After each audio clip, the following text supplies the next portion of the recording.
A paz do Senhor Jesus Cristo seja com todos vós, amados e queridos irmãos, ouvintes da palavra do dia.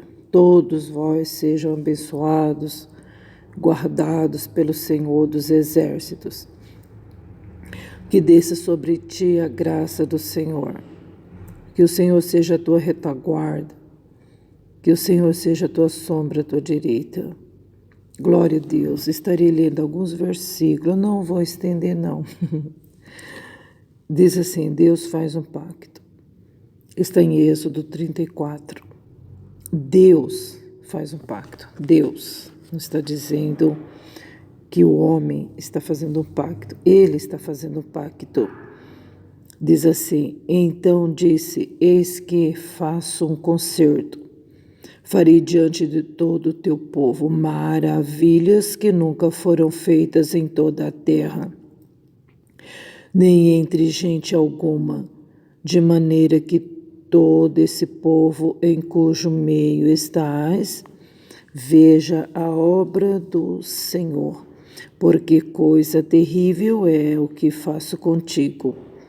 Guarda o que eu te ordeno hoje. Eis que eu lançarei fora diante de ti os amoreus, os cananeus, e os heteus e os fariseus, os heveus e os jebuseus. Guarda-te que não faças concerto com os moradores da terra aonde has de entrar, para que não seja por laço no meio de ti. Mas os teus altares transtornareis, e as suas estátuas quebrareis, e os seus bosques cortareis, porque te não inclinarás diante de outros deuses, Deus com D minúsculo, porque o nome do Senhor é zeloso, Deus zeloso é Ele, para que não faças concerto com os moradores da terra, e não se prostituam após os seus deuses, nem sacrifiquem aos seus deuses, e tu, convidado deles, coma dos seus sacrifícios. E tome mulheres das suas filhas para os teus filhos, e suas filhas prostituindo após os seus deuses, façam que também teus filhos se prostituam após os seus deuses. Não farás para ti deuses de fundição. A festa dos pães asmos guardarás, 7 dias comerás pães asmos, como te tenho ordenado. Ao tempo do mês de abril, porque no mês de abril saíste do Egito. Tudo que a madre abre é meu, até o teu gado, em primeiro lugar, que seja macho, abrindo a madre das vacas e das ovelhas. E assim vai indo, né? Esse pacto, falando sobre as primícias. Não sacrificarás o sangue do meu sacrifício com pão levedado, nem o sacrifício da festa da Páscoa ficará da noite para amanhã. As primícias dos primeiros frutos da terra trarás à casa do Senhor teu Deus. Não cozerás o cabrito no leite de sua mãe.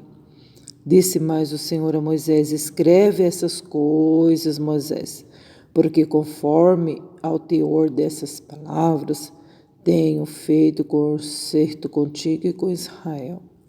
E esteve ali com o Senhor 40 dias e 40 noites, não comeu pão nem bebeu água, e escreveu nas tábuas as palavras do concerto, os 10 mandamentos. Né? Então a gente vê aqui que o Pentateuco, os 5 livros primeiros da Bíblia, foram escritos por Moisés a mandamento de Deus. Todos os detalhes, todos esses assuntos escritos, foi todos mandamentos que Deus mandou Moisés escrever. Como ele construiu as coisas, criou a terra, como ele criou a natureza, os animais, os seres viventes, ele relatou tudo a Moisés. Ali, quando Moisés estava no monte, Na verdade, Moisés esteve, aqui no final do versículo está dizendo, que ele esteve 40 dias e 40 noites no monte. Só que acontece depois que ele desceu do monte, que ele viu o povo lá diante de deuses, ele quebrou as tábuas do concerto, ele quebrou. Mas depois o Senhor disse para ele lavrar duas tábuas e voltar no monte de novo. Aí ele ficou mais 40 dias, mais 40 noites, né? E então, no total de 80 dias e 80 noites, no total. Então, ali deu para ele escrever muita coisa, não é verdade? E aqui a gente vê nesses versículos, no capítulo 34, ele fazendo um pacto com o povo, com Moisés, né? E a gente vai conhecendo Deus, né? A gente vai vendo o caráter do Senhor, a personalidade do Senhor, né? A gente vai observando a palavra de Deus, meditando, e a gente vai vendo que Ele aborrece, o que Ele não quer que a gente pratique, né? Às vezes a gente fala, mas o que é pecado? Pecado é a gente desobedecer os seus mandamentos. E aqui nós vemos que o Senhor está dizendo assim, ó, eis que faço um concerto, eis que faço diante de todo o teu povo, né? Ele está fazendo um pacto. Eu vou fazer maravilhas que nunca foram feitas em cima dessa terra, nem entre gente alguma eu vou fazer para esse povo, a qual você está aqui no meio deles, para que eles vejam a obra do Senhor, porque é coisa terrível o que eu faço contigo, é grande. Eu sei que quando Moisés desceu do monte, o rosto de Moisés estava brilhando, porque ele ficou diante de Deus, diante do Senhor. E a gente vê os detalhes de tudo. Deus sempre foi detalhista. E a gente lendo o Pentateuco, e a gente vê que Deus falava para Moisés, olha, faça isso, da cor disso, do tamanho disso, o tabernáculo, a roupa, né? As pedras, coloque em ordem, o peitoral, tudo. Então Deus é muito detalhista, né?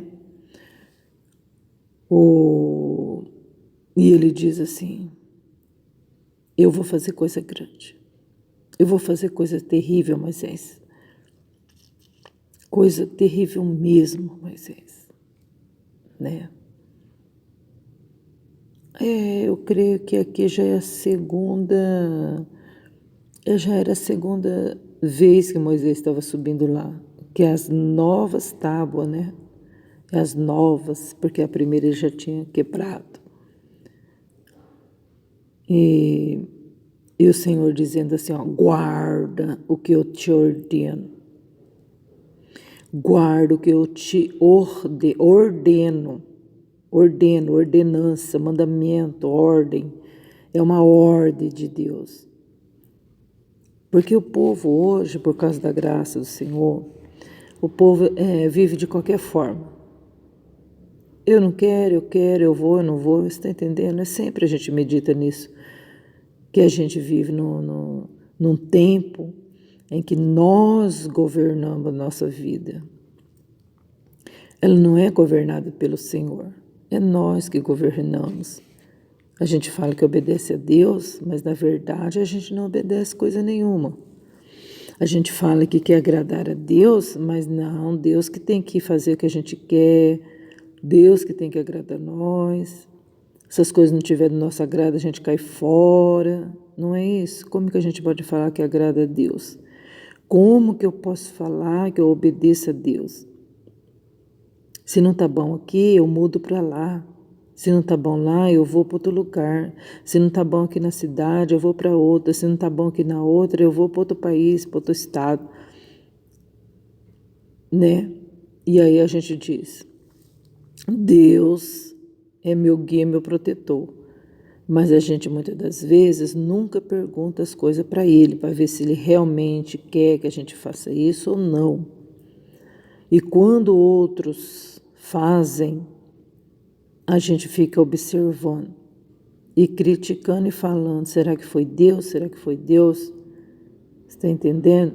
Então a gente precisa ter uma intimidade com o Senhor. Nós vemos aqui que Moisés foi chamado quando ele viu a sarça ardente, ele foi chamado. E a partir daquele momento ele começou a conversar com Deus, ele começou a ter um diálogo com o Senhor, uma intimidade. Ali aquela conversa dele com Deus, ali ele não foi falso com Deus, ele foi verdadeiro mesmo. Ele falou: eu sou bocudo, eu tenho a língua muito pesada, não vai dar certo não. De eu ir lá tirar o povo do Egito, não dá. Eu sou muito bocudo. E quando eu abro a boca, nossa, minha língua tem um peso terrível. Está entendendo? Não dá.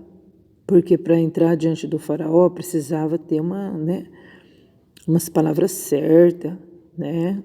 Ser cauteloso. Mas ele não, ele já ia para falar, então ele não serviria, né?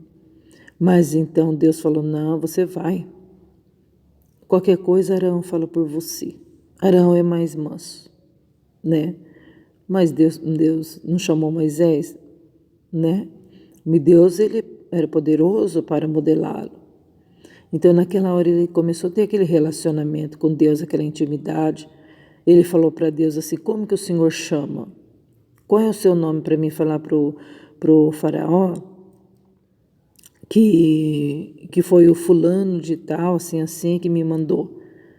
Aí Deus falou: pode ir e fala que foi o eu sou que te mandou. Eu sou o que sou. Entendeu? Então ali teve um diálogo, Moisés começou uma intimidade com Deus, um relacionamento aberto com Deus, né? E muitas das vezes a gente também precisa meditar nisso. Por que a gente não se abre com Deus? A gente poderia ser um pouco mais íntimo, não é? A gente poderia contar nossas coisas para Ele, né?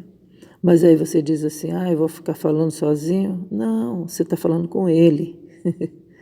É com Ele, o Deus Todo-Poderoso, a qual Moisés conversou ali no primeiro encontro.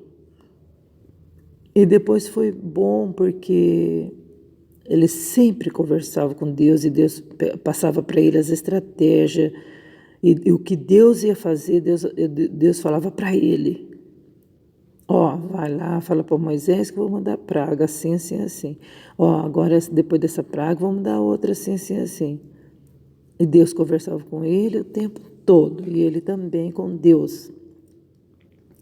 Então, aí Deus deu uma ordenança, né? Deus falou assim, no versículo 11, guarda o que eu te ordeno, de novo.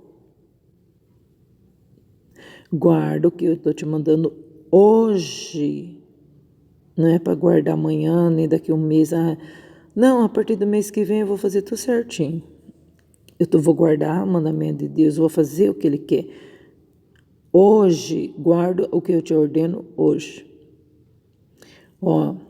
Depois tem os 2 pontinhos. Então quer dizer que é para começar a guardar já. Aí ele diz assim: eis que eu lançarei fora diante de ti os amoreus, cananeus, assim, assim, assim, assim. Então, para Deus dar vitória, para a sua nação, para o seu povo que teme a Ele, para um servo fiel, Ele tira muitas pessoas do caminho. Tá? Ele tira. Não vai pensar você que Ele não tira porque Ele tira. Talvez você diz assim, Deus é amor, Jesus é graça, né? É lógico. Agora é só porque Ele é graça, Ele é amor, Ele não vai fazer justiça. Deus dá tempo para todo mundo se arrepender. Deus dá tempo. Só que quando o Senhor, Ele acha por bem, Ele tira. Ele lança fora de diante do caminho, para o seu povo ter vitória. O Senhor diz também no Novo Testamento, aqueles que estão te importunando, eles sofrerão. Para quê? Para que venha se acordar, né? Ai daqueles que te importunam, principalmente de uma pessoa que tem relacionamento com Deus, uma pessoa que está na presença do Senhor, temente a Deus. Ai, Deus luta pela pessoa, né? Deus, Ele é justo, fiel e amoroso. Mas só que a gente não venha ser um jebuseu na vida de alguém porque dá problema, né? Deus tira do caminho, né? Guarda-te que não faça concerto com os moradores da terra onde você vai entrar, onde vós, né? Para que não seja por laço no meio de ti. Tá entendendo? Então, o Senhor está falando tanto esses dias sobre isso, para nós não se misturar com as trevas, para nós ficar longe das pessoas que são desobedientes, para nós manter distância dessa fofoqueira. Deus está falando para nós manter distância dessas pessoas que não querem conserto. Sabe, essa pessoa que passa anos e anos e anos na igreja e não tem conserto, é só estar ali só para contaminar o outro. Essa pessoa a gente precisa conhecer, a gente precisa saber se é jebuseu, a gente precisa saber se é um amoreu, um cananeu, um eteu, um ferezeu, né? No meio do povo do Senhor, que está ali para causar contendas, que não quer libertação, que é uma pedra de tropeço na vida de alguém, né? Mas a gente não pode agir sozinho, temos que orar. Temos que buscar o Senhor, para que o Senhor faça justiça, o Senhor lança. Quem está lançando fora aqui é o Senhor, não é nós. Eu lançarei fora, o Senhor diz. Porque tem árvore que não dá fruto, tem galho na videira que só está ocupando lugar. E o Senhor arranca fora, seca. E depois é perigoso, porque secou vai servir para quê? Para ser queimado no fogo. Tá vendo como as coisas de Deus é séria? Seríssima demais. É vida ou morte. É vida ou morte, é trevas ou luz. Ou é sim ou é não. Guarda-te, te guarda. Não faça concerto com essas pessoas, para que você não venha negar o Senhor, para que você não venha pisar nos mandamentos do Senhor. Meu Deus. Viu, se você fizer concerto com os moradores estranhos, vai acontecer o quê? Ele vai te convidar, olha lá, ó, você vai ser convidado deles para comer as suas comidas. Isso aí a gente está vendo direto. A gente está vendo os filhos, os irmãos, deixando os filhos participarem das idolatrias, as crianças inocentes, sem saber o que está acontecendo, sem saber da verdade. Os pais não ensinam para os filhos a idolatria, gente. Ai, que bonitinho, como que ela ficou de caipirinha. Ai, como ele ficou bonitinho de bigodinho caipira. E as crianças nem sabem o que tem ali por trás. Ah, é festa de São Pedro, mas está lendo que São Pedro deixou escrito? Está lendo e praticando o que Pedro deixou escrito? Isso aí você nunca leu para o seu filho. Essas, essa Esse livro de Pedro, o seu filho nem sabe que existe. Só sabe que foi comer paçoquinha, comer milho e dançar. E não sabe o que Pedro registrou por mandamento do Senhor Jesus. Tão somente também o livro de João. A criança participa porque a própria família, o próprio pai, mãe, os pais, arruma o filho e leva o filho para comer do sacrifício da idolatria. Aí depois a criança tem dor de barriga, dor de estômago, verminose, é perturbado, corre para cá, corre para lá, perturbado. Não correr normal, porque criança corre. Mas a criança não consegue dormir de noite, começa a ter pesadelo, tem visões, criança agressiva, criança respondona e não sabe por quê. Foi oferecida ao sacrifício da idolatria. Quando que o seu filho sabe o que está escrito nas cartas de João, no Evangelho de João, no Apocalipse de João? Nunca. Ele não sabe, nunca ouviu falar. Né? É a mesma coisa. É a mesma coisa. Esse Deus, ele é o mesmo, ele não mudou. Ele nunca vai concordar com isso. Ele falou assim,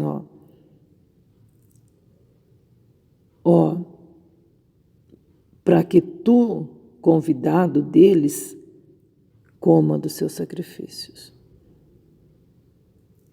Antes, o povo tinha temor. Quando os gentios comemoravam as festas das idolatrias, os pais nem mandavam os filhos naquele dia. Quando tinha aula da idolatria, os professores já falavam, pode sair da classe. Hoje não. Hoje está tudo misturado. Mas os que temem ao Senhor prevalecem. Não se deixa contaminar, obedece à voz do Senhor sempre. É um guia para os filhos, é um guia para muitas almas. Nós não temos que ir nas trevas que tem que vir para a luz. Eles que têm que ser nosso convidado, né? Não farás para ti deuses de fundição. E pronto, está no versículo 17. Esse versículo está até isolado, bem claro, bem legível.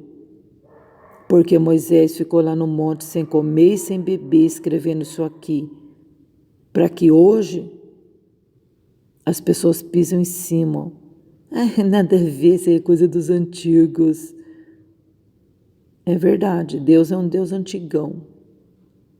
Ele mesmo falou, eu sou desde a eternidade. E ele tem cabelo branco, ele é velho. Ele é idoso pelo tanto de dias que ele tem. E tem uma coisa também. Isso aí é para a gente ter uma noção de que ele é sempre Deus. Uma noção de idade. A idade dele, ele não vai continuar envelhecendo. Ele é, assim, experiente, ele é maduro, ele não é um deusinho. Ele é um Deus desde a antiguidade e sempre será Deus. Dias e anos para ele não muda nada. Porque um dia para ele é como 1000 anos e 1000 anos é como um dia. Nós vamos relutar contra um Deus que é experiente? Né? De forma nenhuma. Não farás para ti deuses de fundição. Mas essa semana falou sobre isso também, né? Na palavra do dia, né? Que a pessoa funde uma imagem e ali ela se prostra. Aqui está dizendo, não farás para ti deuses de fundição. Para quê? Se você tem um Deus vivo. Para quê se você pode conversar com Ele realmente? É que você nunca fez essa experiência, faça para você ver. Experimenta conversar com Ele. Eu vou falar a verdade, eu converso mesmo com Ele, não estou nem aí. Converso e Ele me responde. Mas me responde tão claramente que depois eu fico até atônita, nem sei como agradecê-lo. Gente, essa palavra é maravilhosa. Deus é um Deus vivo e nós precisamos temê-lo. E eu sei de uma coisa, que Moisés, depois que desceu do monte, o rosto dele estava brilhando, porque ele estava falando com o Todo-Poderoso, aquele Deus que é luz, e o rosto dele brilhava. O rosto dele resplandeceu quando ele desceu do monte, trazendo as 2 tábuas do testemunho, né? E ele nem sabia que o rosto dele estava brilhando. Tá entendendo? E o povo ficou com medo de chegar perto dele. Pediram até para ele colocar um véu, né? É isso. Chegar perto de Deus, se aproximar de Deus, o brilho volta no nosso rosto. A luz do Senhor resplandece sobre nós, né? Porque se a gente se afasta de Deus, as pessoas olham para nós e falam, nossa, como você está diferente, não tem mais o brilho, né? E assim a gente precisa guardar os mandamentos do Senhor, fazer com que o Senhor seja honrado em tudo.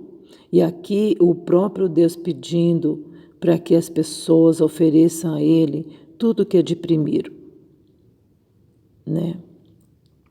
Tudo que é de primeiro. Se o seu gado tiver a primeira criação, entrega para o Senhor. Não, você não vai fazer um sacrifício, mas você pode fazer uma doação, né? Se você plantar alguma coisa, o primeiro fruto doa também.